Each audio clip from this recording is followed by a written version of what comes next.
Bonjour, je vais vous présenter donc la prise en main de la BMW R1250 GS. On va donc commencer côté gauche. Alors on va donc mettre le contact.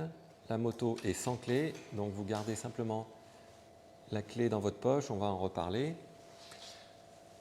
Donc je commence côté gauche. Ici, nous avons une gâchette pour les appels de phare et on la pousse vers l'avant pour les pleins phares. Et donc ça apparaît ici au tableau de bord. Ensuite, donc là on a le régulateur de vitesse. Donc pour l'activer, on pousse le bouton vers la droite. Pour régler la vitesse, on roule, mettons, à 80 km/h. On règle la vitesse. Elle va apparaître ici au tableau de bord. À partir de là, on peut accélérer ou ralentir.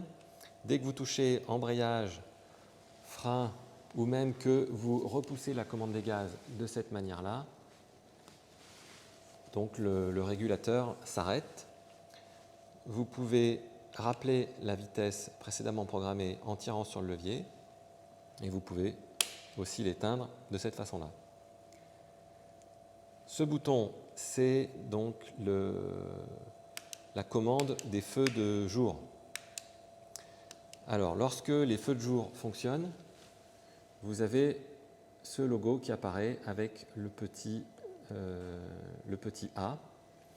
Ça veut dire qu'automatiquement, la moto bascule en feu de croisement lorsqu'il fait sombre. Dans tous les cas, quelle que soit la position et le réglage, il y a toujours quelque chose d'allumé vers l'avant. Le bouton des warnings, rien de particulier à signaler. Ici, donc, nous avons le bouton de menu qui fonctionne également avec la roue. Donc, la roue vous permet de sélectionner un certain nombre de choses en la faisant donc, tourner comme ça. Et vous pouvez aller vers la droite, sélectionner, ou aller vers la gauche, désélectionner de cette manière.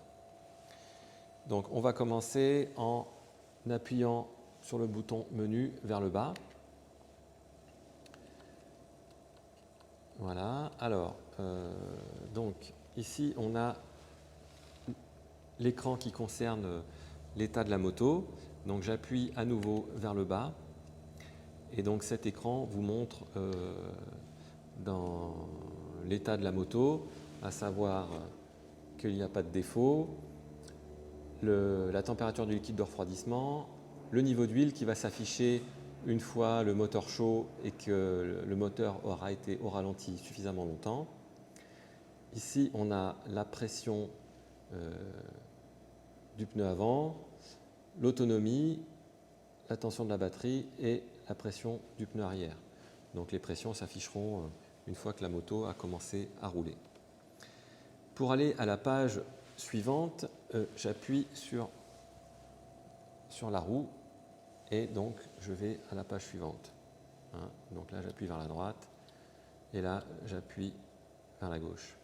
Donc là, on a deux trips journaliers. On a le premier ici, trip 1, donc avec un temps de parcours, un temps de pause, le trip journalier numéro 1, le kilométrage de la moto, l'autonomie, la vitesse moyenne, la consommation moyenne. Si j'appuie vers le bas, je peux donc mettre à zéro toutes les valeurs qui ont été affichées, ou bien je peux choisir de mettre à zéro individuellement chacune des informations. Voilà, donc je reviens en arrière en appuyant sur le bouton vers le haut. Donc là, je suis revenu à l'écran du trip 1. Le trip 2, même chose, si ce n'est que, si j'appuie vers le bas, le trip 2, lui, on peut le régler de manière à ce qu'il se mette à zéro automatiquement tous les jours. Et on peut choisir de le mettre à zéro également quand on veut. La page suivante, c'est une autre page qui est cette fois spécifique à la pression des pneus. On a la pression nominale des pneus et puis on va avoir la pression actuelle et puis l'écart qu'il y a entre la spécification et la pression actuelle. Et puis là, la dernière page, c'est les indications de maintenance. Voilà, donc je reviens à l'écran précédent.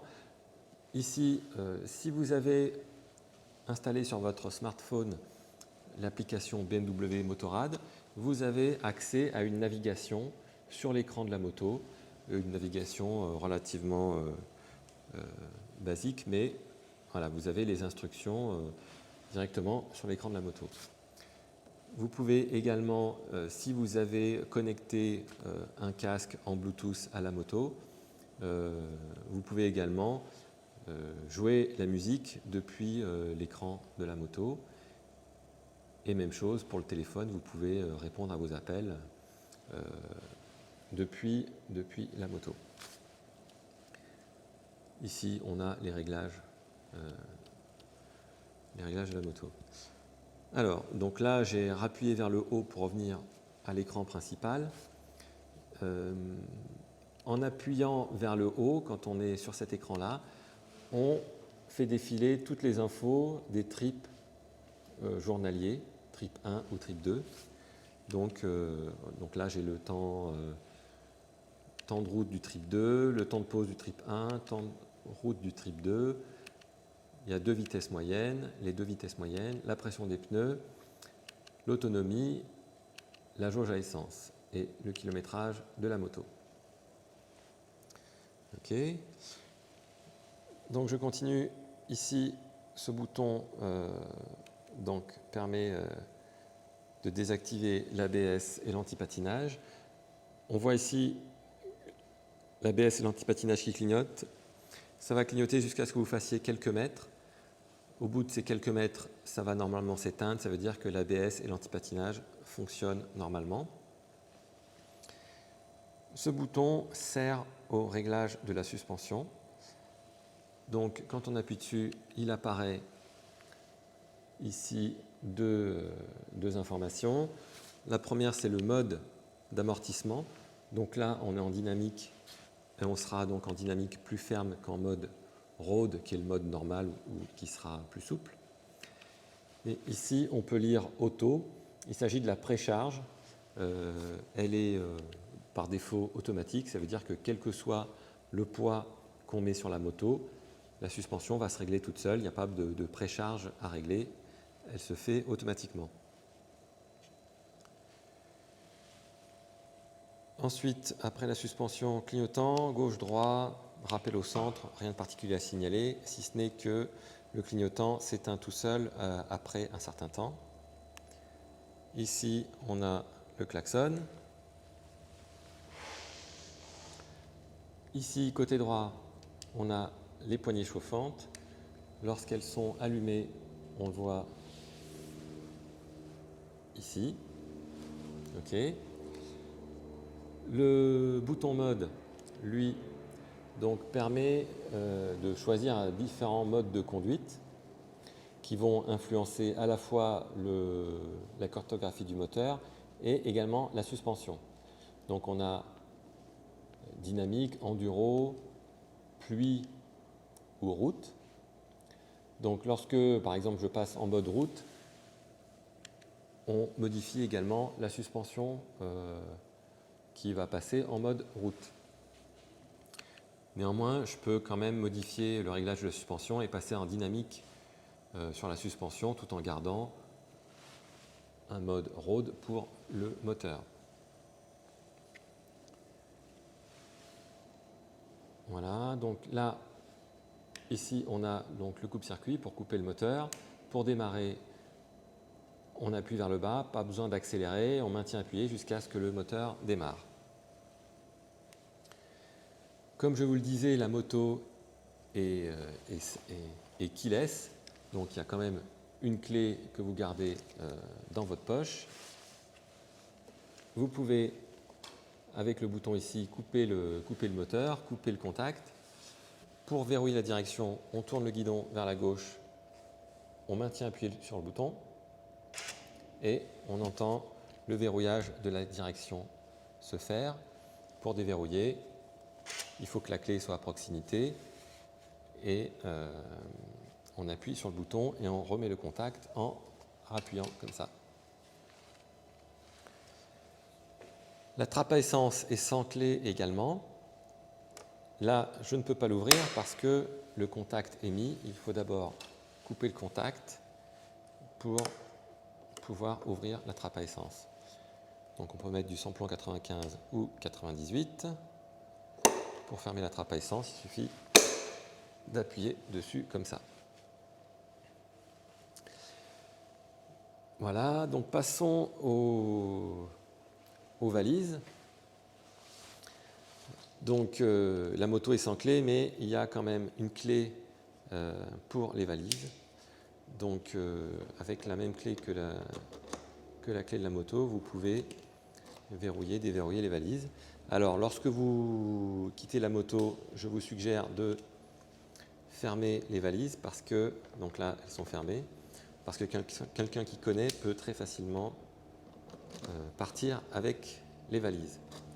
Donc je vous montre comment ça fonctionne. Donc là, la valise est déverrouillée, pardon. On appuie sur le bouton jaune pour soulever la poignée et on appuie sur le bouton jaune pour ouvrir le couvercle. Les valises sont extensibles. Il y a un levier qui est caché ici qui vous permet d'étendre la valise.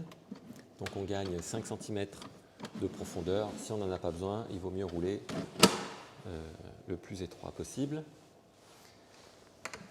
Pour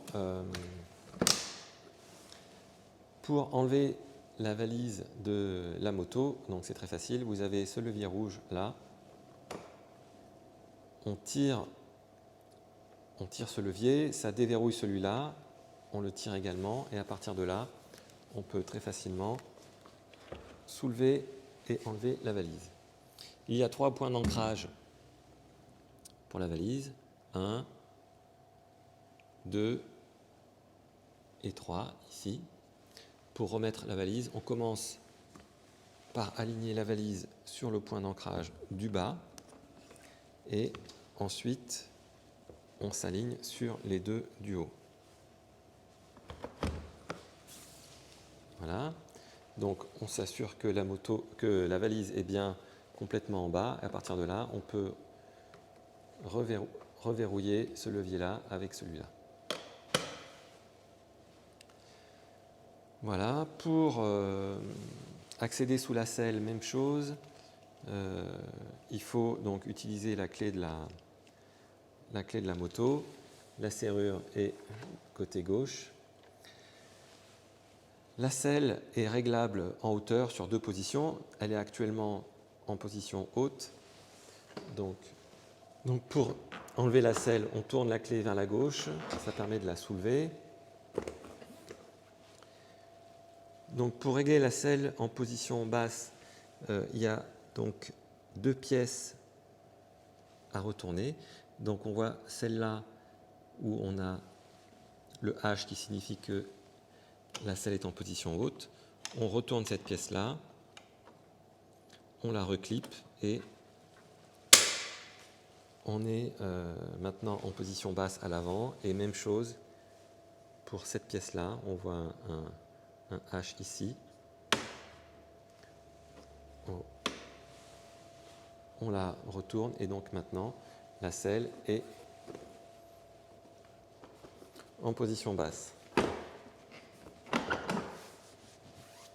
Voilà. Pour soulever la selle arrière, on tourne la clé vers la droite. Vous avez sous la selle quelques outils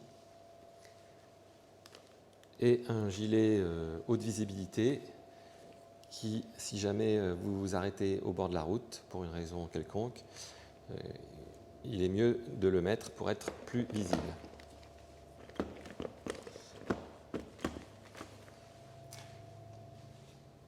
Voilà, je vous remercie pour votre attention. Si vous avez des questions, n'hésitez pas à me les poser. Vous avez mon numéro de téléphone. Et il me reste à vous souhaiter bonne route. Merci.